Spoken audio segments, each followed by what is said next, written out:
Welcome to the greatest middle school in the world. Come on in and I'll show you around. The world's greatest middle school.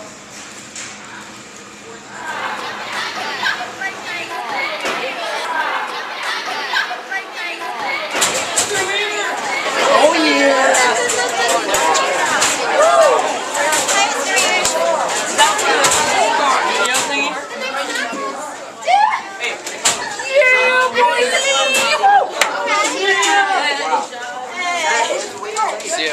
When we talk about goals, we really look at the Comprehensive School Improvement Plan. That is where our goals lie. We come up with these in the spring based on our data, and then that is our pathway for the year for our building. The other really important piece of research that we look at is that comes from Turning Points about how to educate a middle school adolescent.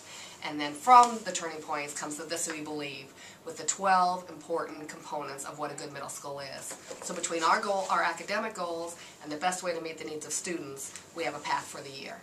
Here at DCG Middle School, we are focusing on our math computation scores as indicated on the Iowa Test of Basic Skills. One way we're working on this is by having our teachers incorporate a strategy of daily math review. We hope in the spring our efforts will show an improvement in our math computation scores. Every day on our morning announcements, we will do the word of the day and the corresponding definition. The 6th, 7th, and 8th grade vocab lists are in our planners. Here's the 8th grade list. Once a week we take a vocab test and advisory to reach our vocabulary goal. Okay, the second word, the definition is smaller part of a larger thing. Smaller part of a larger thing. This is word number 2. In advisory on Wednesdays in the 6th grade, we take a vocab test. And we do 10 words a week, and it's randomized, and we have the kids chart their own after they get done. And then as a class, I take the total of all that we got right as a class and chart it in our classroom chart. And this is a total of the 6th grade, and as you can see, we've increased each week. When it comes to leadership, a lot of times you think, oh, well, the principal is the leadership of the building. And I do see myself in that role, and at the same time, it's about empowering everyone to find leadership where they have strengths. And so how can we, well, with Marzano's whole balanced leadership, how can we do this job with everybody taking a leadership role in different areas? I'm Cheryl Irwin, and I'm one of the teachers that started the Character Counts movement here at the DCG schools. We just thought there were 5 of us that went and traveled around to other schools and thought it was very important to bring the character education program to DCG. The Dallas Center Grimes Middle School earned the State School of Character in Iowa for 2010. The initiative began in the district about 8 years ago. Hi, my name's Luann Schlafke, and I'm on the School Improvement Committee for Dallas Center Grimes. And what we do, it's a committee of a wide variety of people, including community members, and we basically look over different programs. Clint Knoll, I'm a 6th grade team leader. I'm part of the building leadership team where we help make decisions to improve the school. I'm Vicki Myers. I serve on the Superintendent's Advisory Committee. It's a committee of teachers from all the buildings in the district that work on resolving issues. The Colts is character leadership team. It's 6th, 7th, and 8th graders that advocate for character, whether it's in our building, in the community, in the state. I'm helping to oversee a project in which we're creating a basketball court which will help to enhance the activities that our advisory does. Our advisory program at Dallas Center Grimes Middle School, it focuses on character education, building relationships with students. We have team activities from day to day that will build those relationships with our students. The Rock of Change is for the advisory who shows like the best citizenship. The advisory who has done the most recent service can take this for their own advisory and paint over it and write their names on it.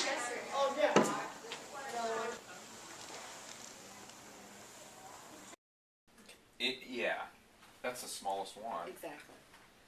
During our 7th grade team time, we spend a lot of time going over new learning books. This particular book is Enhancing RTI. I thought it was interesting, and I just see it here on this intervention plan, but This is the 8th grade pod. This is where the 8th graders come every morning, and we keep the 6th grade, the 7th grade, and the 8th grade separate. When it comes to the learning environment, we look at the core curriculum, we look at our local standards and benchmarks, but then we think about how can we make these learning experiences meaningful and apply to the students' lives? How can we make it active enough that they will remember some of these things for a lifetime? Enough is enough! No taxation to Stamp Act, Townshend Act, the TA, and on and on! I ask you 8th graders, keep saying it! No taxation without representation!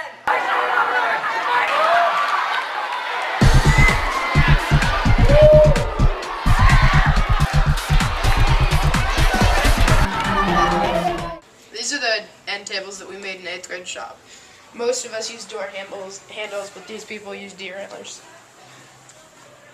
Each year, each 8th grader makes a mission-style oak end table. Over the last 10 years, 8th graders have made 1,300 of these tables.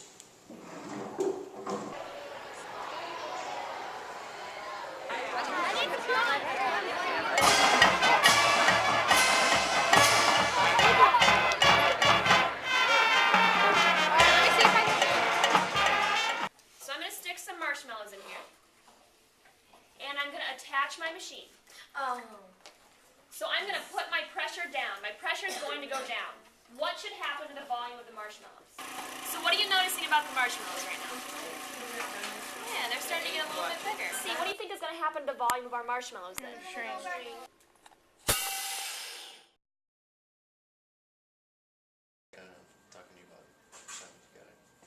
Okay. Curriculum maps are nice to have online.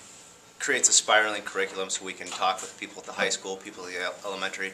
We all know what each other is doing throughout the entire course of the year. So it just gets everybody on the same page and allows us to be more cohesive as a school district. We try to integrate technology into our instruction weekly. Not only do the teachers use it through PowerPoints and for instructions, but the students are using it. They're writing on blogs, they're doing research, they're creating PowerPoints, they're creating iMovies. So it's embedded in our curriculum. I'm working on a Spanish project using Kaku.com where you can make chart maps and diagrams. This is a piece of plastic we're using, and I'm going to put it in the lathe.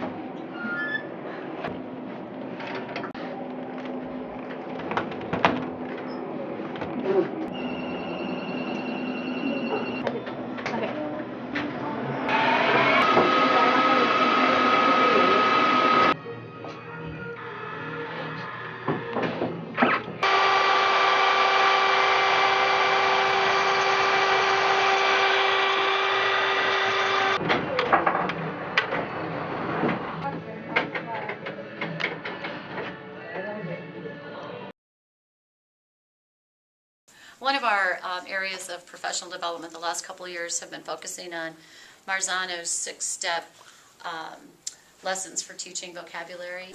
We focus a lot of time in professional development on formative assessment, and I try to use that to drive my instruction and to make any adjustments that I need to. So we have all this. How do we know if it makes a difference? Well, one of the pieces of data we have right at the end of the year is a big data book where we keep all of our test data, and we're working really hard at getting a variety of assessments so we can know if we're making a difference. All of those assessments, besides the data book, go into our annual progress report, sending to the state saying, yeah, you made a difference in the kids' lives. At the same time, we evaluate and monitor accountability through the evaluation, through formal evaluation, through Iowa professional development goals, and just through the informal walkthroughs. Are they putting learning targets on the board? Do they have formative assessments? Those are the things we check to make sure that we have a guaranteed viable curriculum.